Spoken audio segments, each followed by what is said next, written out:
Hi everyone, I am up in Bellevue, Washington this weekend visiting some friends, and since I am on the go, I thought I would offer you a quick practice to do when you are on the go and want to tap into your intuition quickly.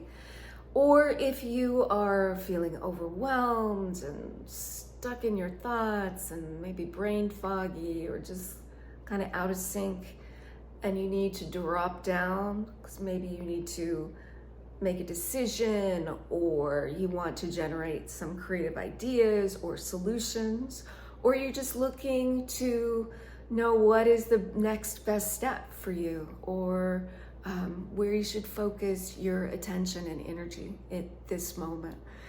So when we are up in our heads, feeling stressed, I think Eckhart Tolle always says that that's a real sign that we're in our ego, which is not the best place. Really, it's not the place at all to be to access your intuition. You need to get out of that and drop into presence. And we'll do a couple of different techniques to help facilitate that. And really for me, I think the most important thing is, it's hard, it's not easy, but moving out of the head and dropping into the heart. For me, the heart is really a portal to not only a softer, more relaxed place, but a more expansive place, a more interconnected space. And that is the quality we need to receive and hear those very subtle messages. You know, we can't hear it when we're overloaded with stimuli or just consumed with stress and tension. And we know that by how we feel in our body. So let's start by simply moving a little bit, if you can. If you're in a place that you can shake, even stand up and move your legs, there is nothing like physically moving your limbs and feeling a little bit of blood flow to start to move some of that stress out of the body. But if you can't, if you're limited right now to what you can do, you could just do this, which is effective as well.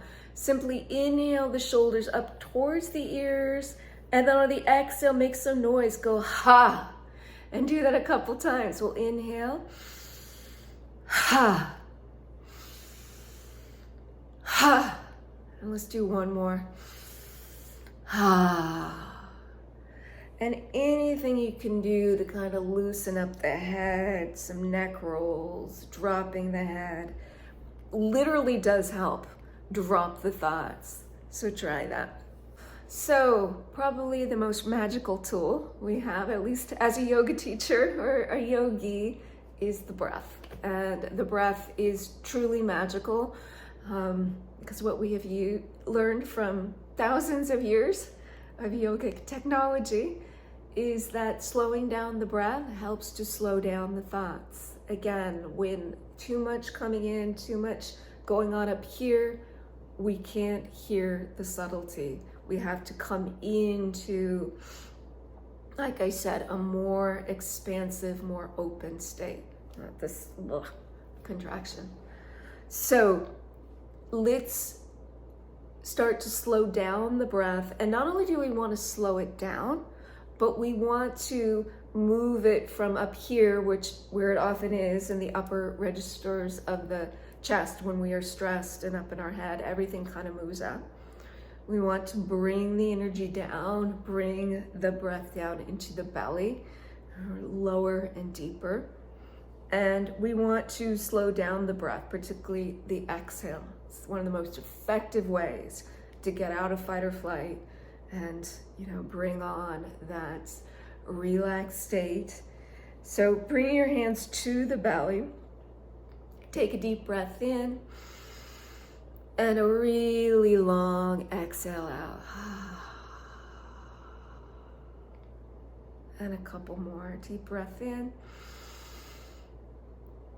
Exhale. Deep breath in. Long exhale out. And just keep going with that. Sometimes what I do on the exhale is sort of imagine that I'm following a path all the way out to the end of the horizon. So oftentimes we will start the next breath before we've completed our exhale. So a couple more.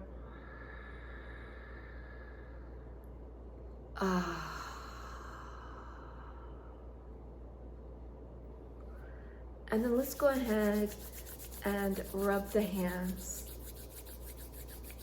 You can bring a hand to your chest or just somewhere where there's a little skin-to-skin contact. That alone can help you relax and calm yourself. Just notice how that feels. And then start to notice where you're holding tension. You know, it's often in the neck and shoulders. So can you invite those parts of the body to soften, to relax the grip, to release any unnecessary holding or gripping or bracing?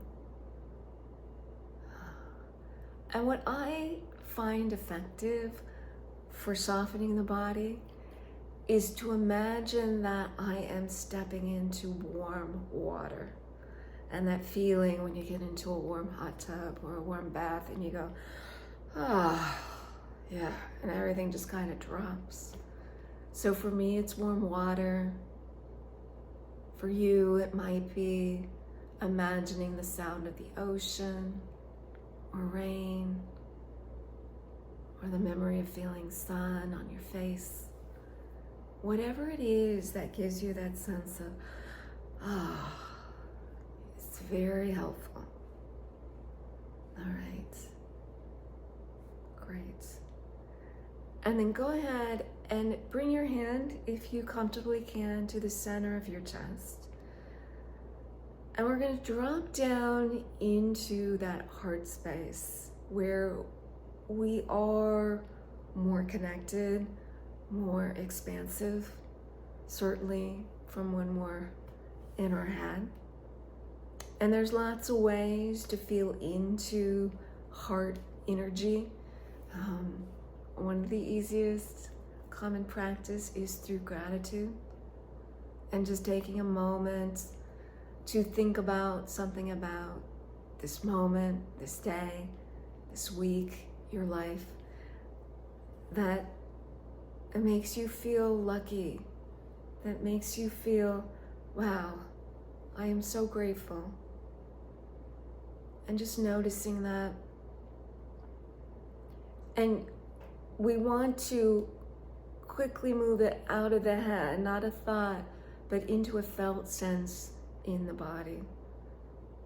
So what does it feel in the body, and particularly the center of the chest, when you think about what you're truly grateful for? What makes you feel infinitely lucky? And of course, love itself. You know, thinking about beings we love, human, furry, spiritual, and feeling that felt sense of love that connects you.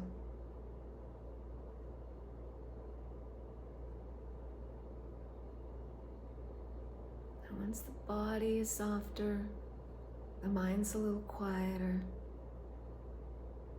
we feel more loving and open, we're more receptive to subtlety.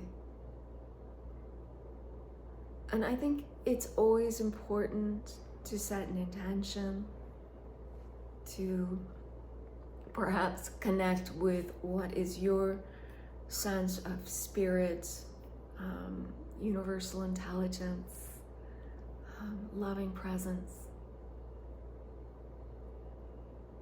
and say, may I be open and receptive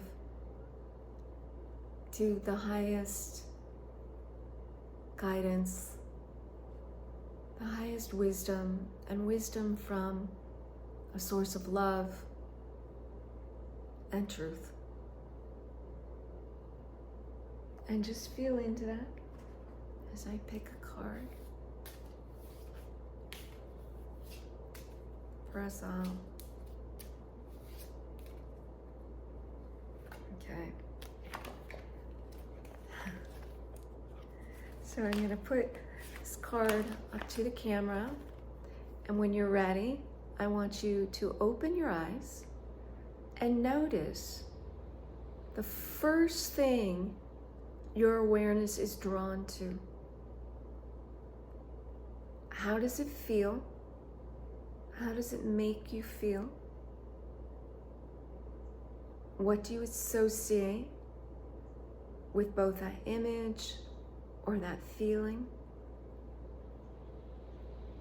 How does it relate specifically to what you are seeking guidance for?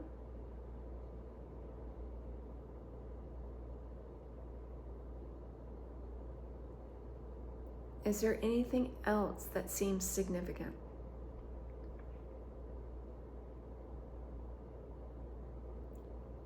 So you can screenshot this image if you need more time.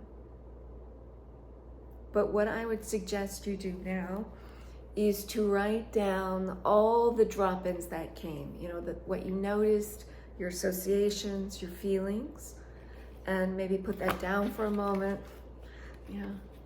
Go get some water and come back and really look at that in relation to the area in which you are seeking guidance.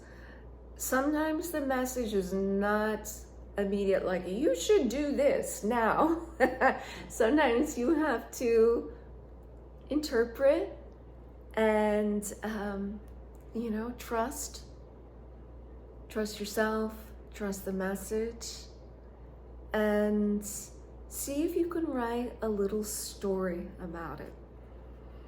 So these cards are wonderful. They are from one of my teachers. They are called Inner Vision cards by Chestney, and I will link them in the about below so you can buy them.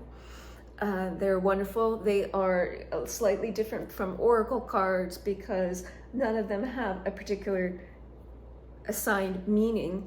They are just images. So here's another one if the first one didn't work for you. They are images. Oh, I'm noticing these pumpkins since it's fall. They're images to stimulate your intuition and to be a jumping off point. And that can be very helpful when you are starting to utilize your intuition more and access your intuition more.